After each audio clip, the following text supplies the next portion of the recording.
ಶ್ರೀ ಗಣಪತಿ ಶಾರದಾ ಗುರುಭ್ಯೋ ನಮಃ. ವಸುದೇವ ಸುತಂ ದೇವಂ ಕಂಸಚಾಣೂರಮರ್ದನಂ ದೇವಕಿ ಪರಮಾನಂದಂ ಕೃಷ್ಣಂ ವಂದೇ ಜಗದ್ಗುರುಂ. ಶ್ರೋತೃಗಳಿಗೆ ಶ್ರೀಮದ್ ಭಾಗವತದ ದ್ವಿತೀಯ ಸ್ಕಂದದಲ್ಲಿ ಬ್ರಹ್ಮದೇವರು ಭಗವಂತನ ಧಾಮವನ್ನು ನೋಡಿದುದು, ಅವರಿಗೆ ಭಗವಂತನಿಂದ ಚತುಶ್ಲೋಕಿ ಭಾಗವತದ ಉಪದೇಶ ಎಂಬ 9ನೆಯ ಅಧ್ಯಾಯಕ್ಕೆ ಸ್ವಾಗತ. ಶ್ರೀ ಶುಕ ಮಹರ್ಷಿಗಳು ಹೀಗೆ ಹೇಳಿದರು: ಆತ್ಮ ಮಾಯಾಮೃತೆ ರಾಜನ್ ಪರಸ್ಯಾನುಭವಾತ್ಮನಃ ನ ಘಟೇತಾರ್ಥ ಸಂಬಂಧ ಸ್ವಪ್ನ ದ್ರಷ್ಟುರಿವಾಂಜಸ. ರಾಜೇಂದ್ರನೇ, ಕನಸು ಕಾಣುತ್ತಿರುವವನಿಗೆ ಆ ಕನಸಿನ ಪದಾರ್ಥಗಳೊಡನೆ ಹೇಗೆ ಯಾವ ಸಂಬಂಧವೂ ಇರುವುದಿಲ್ಲವೋ, ಹಾಗೆಯೇ ದೇಹಾತೀತನಾಗಿ ಅನುಭವ ಸ್ವರೂಪನಾಗಿರುವ ಆತ್ಮನಿಗೆ ದೃಶ್ಯ ಪದಾರ್ಥಗಳೊಡನೆ ಯಾವ ಸಂಬಂಧವೂ ಇರುವುದಿಲ್ಲ. ಮಾಯೆಯ ಕಾರಣದಿಂದ ಸಂಬಂಧವಿರುವಂತೆ ಅವನಿಗೆ ಅನ್ನಿಸುತ್ತದೆ. ಮಾಯೆಯು ಬಹುರೂಪವುಳ್ಳದ್ದು ಆದ ಕಾರಣದಿಂದ ಆತ್ಮನು ವಿವಿಧ ರೂಪಗಳುಳ್ಳವನಾಗಿರುವಂತೆ ಕಾಣುತ್ತಾನೆ. ಅದರ ಗುಣಗಳಲ್ಲಿ ರಮಿಸತೊಡಗಿದಾಗ ಇದು ನಾನು, ಇದು ನನ್ನದು ಎಂದು ತಿಳಿಯತೊಡಗುತ್ತಾನೆ. ಆದರೆ ಆತನು ಗುಣಗಳಲ್ಲಿ ಕ್ಷೋಭೆಯನ್ನುಂಟು ಮಾಡುವ ಕಾಲ ಮತ್ತು ಮೋಹವನ್ನುಂಟು ಮಾಡುವ ಮಾಯೆ ಇವೆರಡಕ್ಕೂ ಪರವಾಗಿರುವ ಸ್ವಸ್ವರೂಪದಲ್ಲಿ ಮೋಹರಹಿತನಾಗಿ ರಮಿಸತೊಡಗಿದಾಗ ಆತ್ಮಾರಾಮನಾಗಿ ಬಿಡುತ್ತಾನೆ. ಈ ನಾನು ನನ್ನದು ಎಂಬ ಭಾವವನ್ನು ಬಿಟ್ಟು ಗುಣಾತೀತನಾಗಿ ಬಿಡುತ್ತಾನೆ, ಪೂರ್ಣವಾಗಿ ಉದಾಸೀನನಾಗಿ ಬಿಡುತ್ತಾನೆ. ಬ್ರಹ್ಮದೇವರು ನಿಷ್ಕಪಟವಾದ ತಪಸ್ಸನ್ನು ಆಚರಿಸಿದಾಗ ಅದರಿಂದ ಪ್ರಸನ್ನನಾಗಿ ಶ್ರೀ ಭಗವಂತನು ಆತನಿಗೆ ತನ್ನ ರೂಪವನ್ನು ದರ್ಶನ ಮಾಡಿಸಿ ಆತ್ಮತತ್ವದ ಜ್ಞಾನಕ್ಕಾಗಿ ಪರಮ ಸತ್ಯವನ್ನು ಉಪದೇಶ ಮಾಡಿದನು. ಅದನ್ನು ನಿನಗೆ ಹೇಳುತ್ತೇನೆ. 3 ಲೋಕಗಳ ಪರಮ ಗುರುಗಳಾದ ಆದಿದೇವ ಬ್ರಹ್ಮದೇವರು ತಮ್ಮ ಜನ್ಮಸ್ಥಾನವಾದ ಕಮಲದ ಮೇಲೆ ಕುಳಿತು ಸೃಷ್ಟಿ ಮಾಡಬೇಕೆಂಬ ಇಚ್ಛೆಯಿಂದ ಮನಸ್ಸಿನಲ್ಲಿ ಸಂಕಲ್ಪ ಮಾಡಿದರು. ಆದರೆ ಸೃಷ್ಟಿಯನ್ನು ಮಾಡುವುದಕ್ಕೆ ಬೇಕಾದ ದೃಷ್ಟಿಯೋ ಮತ್ತು ವಿಧಾನವೋ ಅವರಿಗೆ ದೊರಕಲಿಲ್ಲ. ಒಂದು ದಿನ ಅವರು ಈ ವಿಷಯವನ್ನೇ ಕುರಿತು ಚಿಂತೆ ಮಾಡುತ್ತಲಿದ್ದಾಗ ಪ್ರಳಯ ಸಮುದ್ರದಲ್ಲಿ 2 ಅಕ್ಷರಗಳ ಒಂದು ಪದವು ಅವರಿಗೆ 2 ಬಾರಿ ಕೇಳಿಸಿತು. ಅದು ವ್ಯಂಜನಗಳಲ್ಲಿರುವ 16ನೆಯ ಮತ್ತು 21ನೆಯ ವರ್ಣಗಳ ಸೇರುವೆಯಾದ ತಪ ಎಂಬ ಪದ. ಈ ತಪಸ್ಸನ್ನೇ ತ್ಯಾಗಿಗಳ ಧನವೆಂದು ಜ್ಞಾನಿಗಳು ಹೇಳುತ್ತಾರೆ. ಆ ಪದವನ್ನು ಕೇಳಿ ಬ್ರಹ್ಮದೇವರು ಇದನ್ನು ಯಾರು ಹೇಳಿದರು ಎಂಬುದನ್ನು ತಿಳಿಯಲು 4 ಕಡೆಗಳಲ್ಲಿಯೂ ನೋಡಿದರು. ಆದರೆ ಯಾರೊಬ್ಬರೂ ಕಾಣಿಸಲಿಲ್ಲ. ಆಗ ಅವರು ತಮ್ಮ ಆಸನದ ಮೇಲೆ ಬಂದು ಕುಳಿತು, ಹೇಗೂ ನನಗೆ ತಪಸ್ಸು ಮಾಡಬೇಕೆಂಬ ಆಜ್ಞೆಯು ನೇರವಾಗಿ ಬಂದಿದೆ, ಅದನ್ನು ಮಾಡುವುದೇ ಹಿತ ಎಂದು ನಿಶ್ಚಯಿಸಿದವರಾಗಿ ಮನಸ್ಸನ್ನು ತಪಸ್ಸಿನಲ್ಲಿ ನೆಲೆಗೊಳಿಸಿದರು. ಬ್ರಹ್ಮದೇವರು ತಪಸ್ವಿಗಳಲ್ಲಿ ಎಲ್ಲರಿಗಿಂತಲೂ ಶ್ರೇಷ್ಠರಾದ ತಪಸ್ವಿಗಳು. ಅವರ ಜ್ಞಾನವು ಅಮೋಘವಾದುದು. ಅವರು ಆಗ 1000 ದಿವ್ಯ ವರ್ಷಗಳವರೆಗೆ ಏಕಾಗ್ರವಾದ ಚಿತ್ತದಿಂದ ತಮ್ಮ ಪ್ರಾಣ, ಮನಸ್ಸು, ಕರ್ಮೇಂದ್ರಿಯಗಳು ಮತ್ತು ಜ್ಞಾನೇಂದ್ರಿಯಗಳನ್ನು ವಶಪಡಿಸಿಕೊಂಡು ಅದ್ಭುತವಾದ ತಪಸ್ಸನ್ನು ಮಾಡಿದರು. ಸಮಸ್ತ ಲೋಕಗಳನ್ನು ಪ್ರಕಾಶಗೊಳಿಸುವ ಸಾಮರ್ಥ್ಯವನ್ನು ಕೊಡುವ ತಪಸ್ಸನ್ನು ಆಚರಿಸಿದರು. ಅವರ ತಪಸ್ಸಿನಿಂದ ಪ್ರಸನ್ನನಾಗಿ ಶ್ರೀ ಭಗವಂತನು ಅವರಿಗೆ ಯಾವುದಕ್ಕಿಂತಲೂ ಶ್ರೇಷ್ಠವಾದ ಮತ್ತೊಂದು ಲೋಕವಿಲ್ಲವೋ, ಯಾವುದಕ್ಕಿಂತ ಶ್ರೇಷ್ಠವಾದ ಮತ್ತೊಂದು ಲೋಕವಿಲ್ಲವೋ ಅಂತಹ ಸರ್ವಶ್ರೇಷ್ಠವಾದ ತನ್ನ ಲೋಕವನ್ನು ತೋರಿಸಿದನು. ಆ ಲೋಕಗಳಲ್ಲಿ ಯಾವುದೇ ಬಗೆಯ ಕ್ಲೇಶವಾಗಲಿ, ಮೋಹವಾಗಲಿ, ಭಯವಾಗಲಿ ಯಾವುದೂ ಇಲ್ಲ. ಅದನ್ನು ದೇವತೆಗಳು ಬಾರಿ ಬಾರಿಗೂ ಸ್ತುತಿಸುತ್ತಾರೆ. ಅದರಲ್ಲಿ ರಜೋಗುಣವಾಗಲಿ, ತಮೋಗುಣವಾಗಲಿ ಮತ್ತು ಅವುಗಳಿಂದ ಮಿಶ್ರವಾದ ಸತ್ವಗುಣವಾಗಲಿ ಯಾವುದೂ ಇರುವುದಿಲ್ಲ. ಅಲ್ಲಿ ಕಾಲದ ಬೇಳೆ ಬೇಯುವುದಿಲ್ಲ. ಅಲ್ಲಿಗೆ ಮಾಯೆಯು ಹೆಜ್ಜೆ ಹಾಕಲಾರಳು. ಹಾಗಿರುವಾಗ ಮಾಯೆಯ ಸಂತಾನಗಳು ಅದನ್ನು ಹೇಗೆ ಪ್ರವೇಶಿಸಿಯಾವು? ಅಲ್ಲಿ ದೇವತೆಗಳಿಂದಲೋ ಮತ್ತು ದೈತ್ಯರಿಂದಲೋ ಆರಾಧಿಸಲ್ಪಡುವವರಾದ ಭಗವಂತನ ಪಾರ್ಷದರು ವಾಸಿಸುತ್ತಾರೆ. ಅವರ ಶರೀರವು ಉಜ್ವಲವಾದ ಕಾಂತಿಯಿಂದ ಕೂಡಿ ಶ್ಯಾಮಲ ವರ್ಣದಿಂದ ಕಂಗೊಳಿಸುತ್ತಿದೆ. ಅದರಲ್ಲಿ ಕಮಲದಂತೆ ಕೋಮಲವಾದ ಕಣ್ಣುಗಳು ಹೊಳೆಯುತ್ತಿವೆ.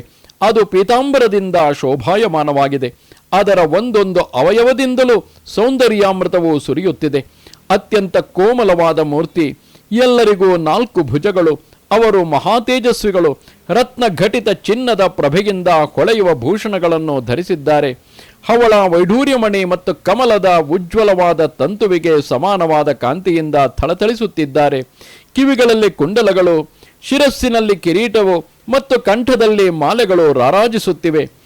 ಆಕಾಶವು ಮಿಂಚಿನಿಂದ ಕೂಡಿದ ಮೋಡಗಳಿಂದ ಶೋಭಿಸುವಂತೆ ಆ ಲೋಕವು ರಮಣೀಯರಾದ ಕಾಮಿನಿಯರ ಕಾಂತಿಯಿಂದ ಕೂಡಿದ ಮಹಾತ್ಮರ ದಿವ್ಯ ತೇಜೋಮಯವಾದ ವಿಮಾನಗಳಿಂದ ಎಲ್ಲ ಕಡೆಗಳಲ್ಲಿಯೂ ಕಂಗೊಳಿಸುತ್ತಿದೆ. ಆ ವೈಕುಂಠ ಲೋಕದಲ್ಲಿ ದಿವ್ಯ ರೂಪ ಲಾವಣ್ಯ ಸಂಪನ್ನೆಯಾದ ಮಹಾಲಕ್ಷ್ಮಿಯು ತನ್ನ ಬಗೆ ಬಗೆಯ ವಿಭೂತಿಗಳ ಮೂಲಕ ಭಗವಂತನ ಶ್ರೀಚರಣ ಕಮಲಗಳನ್ನು ನಾನಾ ಪ್ರಕಾರಗಳಿಂದ ಸೇವಿಸುತ್ತಿದ್ದಾಳೆ.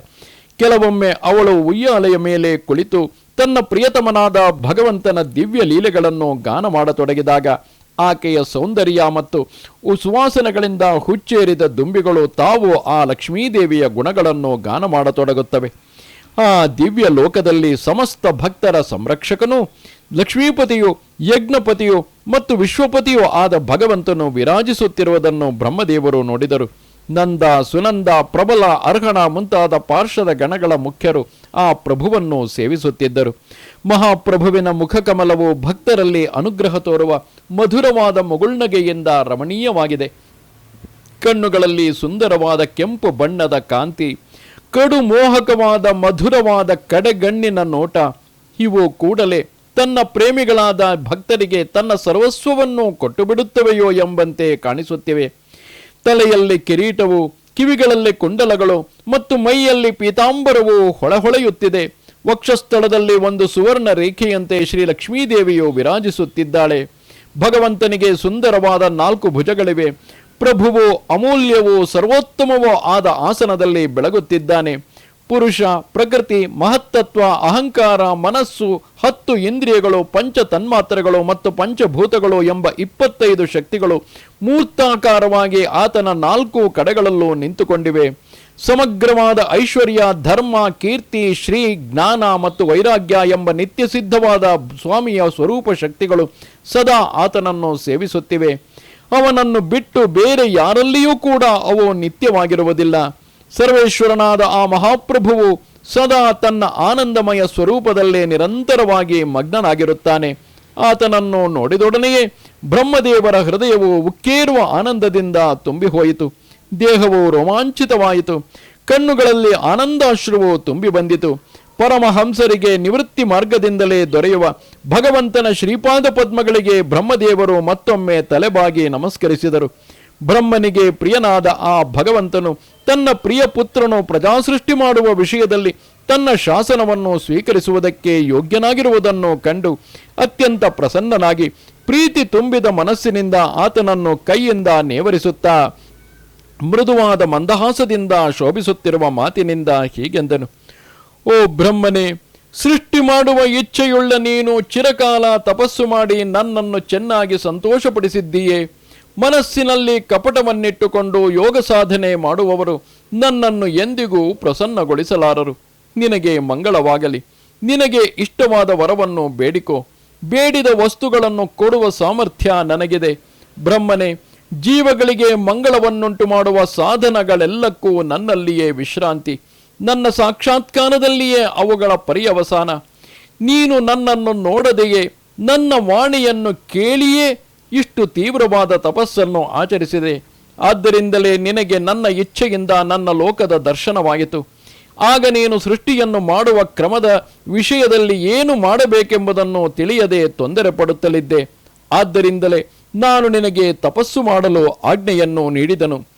ತಪೋಮೇ ಹೃದಯಂ ಸಾಕ್ಷಾದಾತ್ಮಾಹಂ ತಪಸೋ ನಘ ಸೃಜಾಮಿ ತಪಸೈವೇದಂ ಗ್ರಸಾಮಿ ತಪಸಾ ಪುನಃ ಬಿಭರ್ಮಿ ತಪಸಾ ವಿಶ್ವಂ ವೀರ್ಯಂ ಮೇ ದುಶ್ಚರಂ ತಪಃ. ತಪಸ್ಸು ನನ್ನ ಹೃದಯವು, ತಪಸ್ಸಿನ ಆತ್ಮವು ನಾನೇ ಆಗಿದ್ದೇನೆ. ನಾನು ತಪಸ್ಸಿನಿಂದಲೇ ಈ ಜಗತ್ತನ್ನು ಸೃಷ್ಟಿ ಮಾಡುತ್ತೇನೆ. ಇದರ ಧಾರಣೆ ಪೋಷಣೆಗಳನ್ನು ಮಾಡುತ್ತಿದ್ದೇನೆ ಮತ್ತು ಇದೆಲ್ಲವನ್ನು ನನ್ನಲ್ಲಿ ಲೀನಗೊಳಿಸಿಕೊಳ್ಳುವುದು ತಪಸ್ಸಿನಿಂದಲೇ. ದುಶ್ಚರವಾದ ತಪಸ್ಸೇ ನನ್ನ ವೀರ್ಯವು. ಶ್ರೀ ಭಗವಂತನ ವಾಣಿಯಿಂದ ಸಂತುಷ್ಟರಾದ ಬ್ರಹ್ಮದೇವರು ಭಕ್ತಿಗದ್ಗದವಾದ ಕಂಠದಿಂದ ಭಗವಂತನಲ್ಲಿ ಹೀಗೆ ವಿಜ್ಞಾಪಿಸಿದರು: ಓ ಭಗವಂತನೇ, ನೀನು ಎಲ್ಲ ಪ್ರಾಣಿಗಳ ಹೃದಯ ಗುಹೆಗಳಲ್ಲಿಯೂ ಸಾಕ್ಷಿಯಾಗಿ ಬೆಳಗುತ್ತಿದ್ದೀಯೆ. ನಾನು ಏನು ಮಾಡಲು ಬಯಸುತ್ತೇನೆ ಎಂಬುದನ್ನು ನೀನು ನಿನ್ನ ಅಪ್ರತಿಹತವಾದ ಜ್ಞಾನದಿಂದ ತಿಳಿದೇ ಇದ್ದೀಯೆ.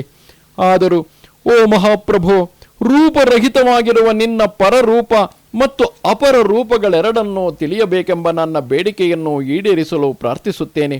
ನೀನು ಮಾಯೆಗೆ ಸ್ವಾಮಿಯಾದವನು. ವ್ಯರ್ಥವಾಗದ ಸಂಕಲ್ಪವುಳ್ಳವನು.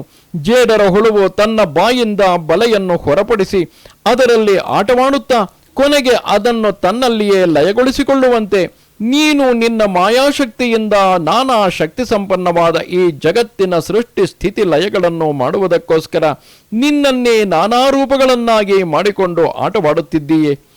ಇದನ್ನು ಹೇಗೆ ಮಾಡುತ್ತಿದ್ದೀಯೇ ಎಂಬ ಮರ್ಮವನ್ನು ತಿಳಿಯಬಲ್ಲ ಜ್ಞಾನವನ್ನು ನನಗೆ ದಯಪಾಲಿಸು. ನಾನು ಎಚ್ಚರವಾಗಿದ್ದು ಸಾವಧಾನದಿಂದ ನಿನ್ನ ಆಜ್ಞೆಯನ್ನು ಪಾಲನೆ ಮಾಡುವಂತೆಯೋ ಮತ್ತು ಹಾಗೆಯೇ ಸೃಷ್ಟಿಯನ್ನು ಮಾಡುವಾಗ ನಾನೇ ಸೃಷ್ಟಿಕರ್ತ ಎಂಬ ಅಭಿಮಾನಕ್ಕೆ ಸಿಕ್ಕಿ ಹಾಕಿಕೊಳ್ಳದೆ ಇರುವಂತೆಯೋ ಕೃಪೆ ಮಾಡು. ಪ್ರಭು, ನೀನು ಪರಮ ಪ್ರೀತಿಯಿಂದ ನನ್ನ ಕೈಯನ್ನು ಹಿಡಿದುಕೊಂಡು ನನ್ನನ್ನು ಮಿತ್ರನಂತೆ ಸ್ವೀಕರಿಸಿದ್ದೀಯೆ.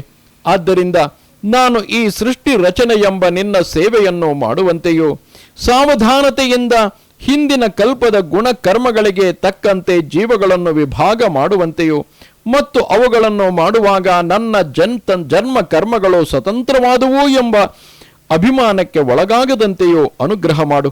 ಆಗ ಶ್ರೀ ಭಗವಂತನು ಬ್ರಹ್ಮದೇವರಿಗೆ ಹೀಗೆ ಉಪದೇಶ ಮಾಡಿದನು.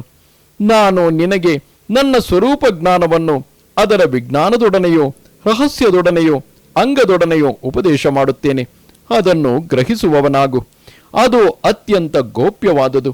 ನನ್ನ ವಿಸ್ತಾರವೇನು, ನನ್ನ ಲಕ್ಷಣವೇನು, ನನಗೆ ಯಾವ ಯಾವ ರೂಪಗಳು, ಗುಣಗಳು ಮತ್ತು ಕರ್ಮಗಳು ಉಂಟು, ಅವು ಹೇಗಿವೆ ಎಂಬೆಲ್ಲದರ ತಾತ್ವಿಕವಾದ ಅರಿವು ನಿನಗೆ ನನ್ನ ಅನುಗ್ರಹದಿಂದ ಉಂಟಾಗಲಿ. ಭಗವಂತನು ಇಲ್ಲಿ ಬ್ರಹ್ಮದೇವರಿಗೆ ತನ್ನ ಸ್ವರೂಪವನ್ನು 4 ಶ್ಲೋಕಗಳಲ್ಲಿ ವಿವರಿಸಿದ್ದಾನೆ. ಇದನ್ನು ಚತುಶ್ಲೋಕಿ ಭಾಗವತವೆಂದು ಕರೆಯುತ್ತಾರೆ. ಅಹಮೇವ ಸಮೇವಾಗ್ರೇ ನಾಣ್ಯದ್ಯತ್ ಸದಸತ್ಪರಂ ಪಶ್ಚಾದಹಂ ಯದೇತಚ್ಚ ಯೋವಶಿಷ್ಯೇತ ಸೋಸ್ಮ್ಯಹಂ. ಸೃಷ್ಟಿಗೆ ಮೊದಲು ಇದ್ದವನು ನಾನೇ, ಆಗಲೂ ನಾನು ಇದ್ದೇ ಇದ್ದೆನು. ನನಗಿಂತಲೂ ಪರವಾದ ಚೇತನವಾಗಲಿ ಜಡವಾಗಲಿ ಯಾವುದೂ ಇರಲಿಲ್ಲ. ಸೃಷ್ಟಿಯ ಅನಂತರ ಇರುವವನು ನಾನೇ, ಇವೆಲ್ಲವೂ ನಾನೇ, ಕೊನೆಗೆ ಉಳಿಯುವವನೂ ನಾನೇ. ಋತೇರ್ಥಂ ಯತ್ ಪ್ರತೀಯೇತ ನ ಪ್ರತೀಯೇತ ಚಾತ್ಮನಿ ತದ್ವಿದ್ಯಾದಾತ್ಮನೋ ಮಾಯಾಂ ಯಥಾಭಾಸೋ ಯಥಾತಮಃ. ನನ್ನ ಸ್ವರೂಪವನ್ನು ಹೇಳಿಯಾಯಿತು. ಈಗ ನನ್ನ ಮಾಯೆಯ ಸ್ವರೂಪವನ್ನು ಹೇಳುತ್ತೇನೆ ಕೇಳು. ಸರ್ವಾತ್ಮನಾಗಿ ಪರಮಾರ್ಥವಾಗಿರುವ ನನ್ನನ್ನು ಬಿಟ್ಟು ಬೇರೆ ಏನು ಕಂಡುಬರುತ್ತಿದೆಯೋ ಅದನ್ನು ನನ್ನ ಮಾಯೆ ಎಂದು ತಿಳಿಯಬೇಕು. ನಾನು ಪ್ರಕಾಶಕ್ಕೆ ಬರದೇ ಇದ್ದಾಗ ಮಾತ್ರ ಆ ಮಾಯೆಯು ಕಾಣಿಸಿಕೊಳ್ಳುತ್ತದೆ, ಆದರೆ ನನ್ನಲ್ಲಿ ಅದು ತೋರುವುದಿಲ್ಲ. ನಾನು ಮಾಯಾತೀತನು. ಮಾಯಾತೀತನಾದ ನನ್ನ ಪ್ರಕಾಶವು ಅನುಭವಕ್ಕೆ ಬಂದರೆ ಆ ಮಾಯೆಯು ಗೋಚರವಾಗುವುದಿಲ್ಲ.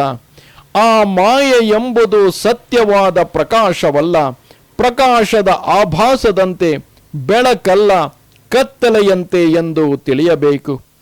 ಯಥಾ ಮಹಾಂತಿ ಭೂತಾನಿ ಭೂತೇಷು ಛಾವಶೇಶ್ವನು ಪ್ರವಿಷ್ಟಾನ್ಯಪ್ರವಿಷ್ಟಾನಿ ತಥಾ ತೇಷು ನತೇಶ್ವಹಂ. ಚಿಕ್ಕದಾದ ಅಥವಾ ದೊಡ್ಡದಾದ ಅಳತೆಗಳುಳ್ಳ ಎಲ್ಲ ಪ್ರಾಣಿ ದೇಹಗಳು ಪಂಚಮಹಾಭೂತಗಳಿಂದಲೇ ನಿರ್ಮಿತವಾಗಿವೆ. ಆ ಆಕಾಶಾದಿ ಪಂಚಮಹಾಭೂತಗಳು ಎಲ್ಲ ಪ್ರಾಣಿಗಳ ದೇಹಗಳನ್ನು ಒಳಹೊಕ್ಕಿದ್ದರೂ ಒಳಹೊಕ್ಕಿಲ್ಲವೆಂದು ಹೇಳಬೇಕು. ಏಕೆಂದರೆ ಹಾಗೆ ಒಳಹೋಗುವುದಕ್ಕೆ ಮೊದಲು ಅವು ಕಾರಣ ರೂಪದಿಂದ ಅವುಗಳಲ್ಲಿ ಇದ್ದೇ ಇದ್ದವು. ಇದಲ್ಲದೆ ದೇಹವನ್ನು ಕತ್ತರಿಸಿದರೆ, ಸುಟ್ಟರೆ, ನೆನೆಸಿದರೆ, ಶೋಷಿಸಿದರೆ ಅದರಿಂದ ಆ ಪಂಚಮಹಾಭೂತಗಳಲ್ಲಿ ಆ ವಿಕಾರಗಳು ಉಂಟಾಗುವುದಿಲ್ಲ. ಹಾಗೆಯೇ ನಾನು ಪ್ರಾಣಿಗಳ ದೇಹದೊಳಗೆ ಪ್ರವೇಶ ಮಾಡುವುದಕ್ಕೆ ಮೊದಲೂ ಅವುಗಳಲ್ಲಿ ಇದ್ದೇ ಇದ್ದೆನು. ಇದಲ್ಲದೆ ಪ್ರಾಣಿಗಳ ಯಾವ ದೋಷಗಳೂ ಅಂತರ್ಯಾಮಿಯಾಗಿರುವ ನನಗೆ ಅಂಟುವುದಿಲ್ಲ. ಏತಾವದೇವ ಜಿಜ್ಞಾಸ್ಯಂ ತತ್ವಜಿಜ್ಞಾಸುನಾತ್ಮನಃ ಅನ್ವಯ ವ್ಯತಿರೇಕಾಭ್ಯಾಂ ಯತ್ಸ್ಯಾತ್ ಸರ್ವತ್ರ ಸರ್ವದಾ. ಪರಮಾತ್ಮನು ಇಡೀ ಜಗತ್ತಿಗೆ ಉಪಾದಾನ ಕಾರಣನಾಗಿ ಅದರಲ್ಲಿ ಸದಾ ಸರ್ವತ್ರ ಅನ್ವಯ ಹೊಂದಿದ್ದಾನೆ. ಆದರೆ ಅದರ ದೋಷಗಳು ಎಲ್ಲಿಯೂ ಯಾವಾಗಲೂ ಆತನನ್ನು ಸೋಂಕದಿರುವುದರಿಂದ ಜಗತ್ತಿನಿಂದ ವ್ಯತಿರಿಕ್ತನೂ ಆಗಿದ್ದಾನೆ. ಹೀಗೆ ಅನ್ವಯ ಮತ್ತು ವ್ಯತಿರೇಕಗಳಿಂದ ಸರ್ವದಾ ಸರ್ವದೇಶಗಳಲ್ಲಿಯೂ ವಿರಾಜಿಸುತ್ತಿರುವ ಸರ್ವವೂ ಸರ್ವಾತೀತವೂ ಆಗಿರುವ ಪರತತ್ವವೇ ಪರಮಾತ್ಮ ತತ್ವವು. ಆತ್ಮಸ್ವರೂಪವನ್ನು ತಿಳಿಯಲು ಬಯಸುವವರು ವಿಚಾರ ಮಾಡಿ ಅರಿತುಕೊಳ್ಳಬೇಕಾದುದು ಇಷ್ಟು ಮಾತ್ರವೇ. ಏತನ್ಮತಂ ಸಮಾತಿಷ್ಠ ಪರಮೇಣ ಸಮಾಧಿನ ಭವಾನ್ ಕಲ್ಪ ವಿಕಲ್ಪೇಶು ನ ವಿಮುಹ್ಯತಿ ಕರ್ಹಿಚಿತ್. ವತ್ಸ ಚತುರ್ಮುಖ, ಅತ್ಯಂತ ಸಾವಧಾನವಾದ ಮನಸ್ಸಿನಿಂದ ನನ್ನ ಈ ಮತದಂತೆ ನಡೆಯುವವನಾಗು. ಹೀಗೆ ಮಾಡಿದರೆ ನೀನು ಯಾವುದೇ ಕಲ್ಪದಲ್ಲಾಗಲಿ ಎಂತಹ ವಿವಿಧ ಸೃಷ್ಟಿಯ ರಚನೆಯಲ್ಲಾಗಲಿ ಮರುಳಾಗುವುದಿಲ್ಲ. ಶುಕಮುನಿಗಳು ಹೇಳುತ್ತಾರೆ, ಪರೀಕ್ಷಿದ್ರಾಜನೇ, ಜನ್ಮರಹಿತನಾದ ಶ್ರೀಮನ್ನಾರಾಯಣನು ಸರ್ವಭೂತಗಳಿಗೂ ಅಧಿಪತಿಯಾಗಿ ಪರಮೋನ್ನತ ಸ್ಥಾನದಲ್ಲಿ ಇರುವ ಬ್ರಹ್ಮದೇವರಿಗೆ ಹೀಗೆ ಉಪದೇಶ ಮಾಡಿ ಅವರು ನೋಡುತ್ತಿರುವಾಗಲೇ ಅಂತರ್ಧಾನ ಹೊಂದಿದನು. ಬ್ರಹ್ಮದೇವರು ಆತನಿಗೆ ಕೈಜೋಡಿಸಿ ನಮಸ್ಕಾರ ಮಾಡಿ ಆತನ ಅನುಗ್ರಹದಿಂದ ಹಿಂದಿನ ಕಲ್ಪದಲ್ಲಿ ಹೇಗೆ ಇತ್ತೋ ಹಾಗೆಯೇ ಪುನಃ ಈ ಜಗತ್ತನ್ನು ಸೃಷ್ಟಿ ಮಾಡಿದರು. ಒಂದು ಬಾರಿ ಧರ್ಮಪತಿಗಳಾದ ಆ ಪ್ರಜಾಪತಿ ಬ್ರಹ್ಮದೇವರು ಎಲ್ಲ ಪ್ರಜೆಗಳಿಗೂ ಕಲ್ಯಾಣ ಉಂಟಾಗಲೆಂಬ ಸ್ವಾರ್ಥವನ್ನು ಸಾಧಿಸಲು ವಿಧಿಪೂರ್ವಕವಾಗಿ ಯಮ ನಿಯಮಗಳನ್ನು ಆಚರಿಸಿದರು. ಆ ಸಮಯದಲ್ಲಿ ಅವರ ಪ್ರಿಯಪುತ್ರನಾದ ನಾರದ ಮುನಿಯು ತತ್ವವನ್ನು ತಿಳಿಯುವುದಕ್ಕಾಗಿ ಅವರ ಬಳಿಗೆ ಬಂದು ಜಿತೇಂದ್ರಿಯನಾಗಿ ಸದಾಚಾರ ಸಂಪನ್ನನಾಗಿ ಅವರ ಸೇವೆ ಮಾಡುತ್ತಿದ್ದನು. ಭರತ ಕುಲಮಣಿಯೇ, ಪರಮ ಭಾಗವತೋತ್ತಮನಾದ ನಾರದ ಮಹರ್ಷಿಯು ಮಾಯೇಶನಾದ ಮಹಾವಿಷ್ಣುವಿನ ಮಾಯೆಯ ಮಹಿಮೆಯನ್ನು ತಿಳಿದುಕೊಳ್ಳಬೇಕೆಂಬ ಇಚ್ಛೆಯಿಂದ ತಂದೆಯನ್ನು ಹೀಗೆ ಬಹುಕಾಲ ಸೇವಿಸುತ್ತಾ ಸಂತೋಷಪಡಿಸಿದನು. ಅದರಿಂದ ಲೋಕ ಪಿತಾಮಹರಾದ ಬ್ರಹ್ಮದೇವರು ಪ್ರಸನ್ನರಾದುದನ್ನು ಗಮನಿಸಿ ನಾರದ ಮುನಿಯು, ನೀನು ಈಗ ನನ್ನನ್ನು ಯಾವ ಪ್ರಶ್ನೆಯನ್ನು ಕೇಳಿದೆಯೋ ಅದೇ ವಿಷಯವನ್ನು ಕುರಿತು ಅವರನ್ನು ಪ್ರಶ್ನೆ ಮಾಡಿದನು. ಸಂತುಷ್ಟರಾದ ಬ್ರಹ್ಮದೇವರು ತಮಗೆ ಶ್ರೀ ಭಗವಂತನು ಉಪದೇಶಿಸಿದ್ದ 10 ಲಕ್ಷಣಗಳಿಂದ ಕೂಡಿದ ಶ್ರೀಮದ್ ಭಾಗವತ ಪುರಾಣವನ್ನು ತನ್ನ ಆ ಪ್ರಿಯ ಪುತ್ರನಿಗೆ ಉಪದೇಶ ಮಾಡಿದರು. ಅನಂತರ ನಾರದ ಮಹರ್ಷಿಯು ಸರಸ್ವತಿ ನದಿಯ ತೀರದಲ್ಲಿ ಕುಳಿತು ಪರಬ್ರಹ್ಮವನ್ನು ಧ್ಯಾನಿಸುತ್ತಿದ್ದ ಮಹಾತೇಜಸ್ವಿಗಳಾದ ವ್ಯಾಸಮುನಿಗಳಿಗೆ ಅದನ್ನು ಹಾಗೆಯೇ ಉಪದೇಶ ಮಾಡಿದನು. ವ್ಯಾಸ ಮಹಾಮುನಿಗಳು ಅದನ್ನು ಪುತ್ರನಾದ ನನಗೆ ಉಪದೇಶಿಸಿದರು. ನೀನು ನನ್ನನ್ನು ವಿರಾಟ್ ಪುರುಷನಿಂದ ಈ ಜಗತ್ತಿನ ಉತ್ಪತ್ತಿ ಹೇಗೆ ಆಯಿತು ಎಂದು ಪ್ರಶ್ನಿಸಿದೆಯಲ್ಲವೇ? ಆ ಪ್ರಶ್ನೆಗೂ ಮತ್ತು ನೀನು ಕೇಳಿದ ಇತರ ಪ್ರಶ್ನೆಗಳಿಗೂ ಎಲ್ಲಕ್ಕೂ ಈ ಭಾಗವತ ಪುರಾಣದ ರೂಪದಲ್ಲಿ ಉತ್ತರಿಸುವೆನು. ಇಲ್ಲಿಗೆ ಮಹಾಪುರಾಣವು ಪರಮಹಂಸ ಸಂಹಿತೆಯೂ ಆಗಿರುವ ಶ್ರೀಮದ್ ಭಾಗವತದಲ್ಲಿ ದ್ವಿತೀಯ ಸ್ಕಂದದ 9ನೆಯ ಅಧ್ಯಾಯವು ಮುಗಿಯಿತು. ನಮಸ್ತೆ ಶಾರದೆ ದೇವಿ ಕಾಶ್ಮೀರ ಪುರವಾಸಿನಿ ತ್ವಾಮಹಂ ಪ್ರಾರ್ಥಯೇ ನಿತ್ಯಂ ವಿದ್ಯಾದಾನಂಚ ದೇಹಿಮೆ. ನಮಸ್ಕಾರ.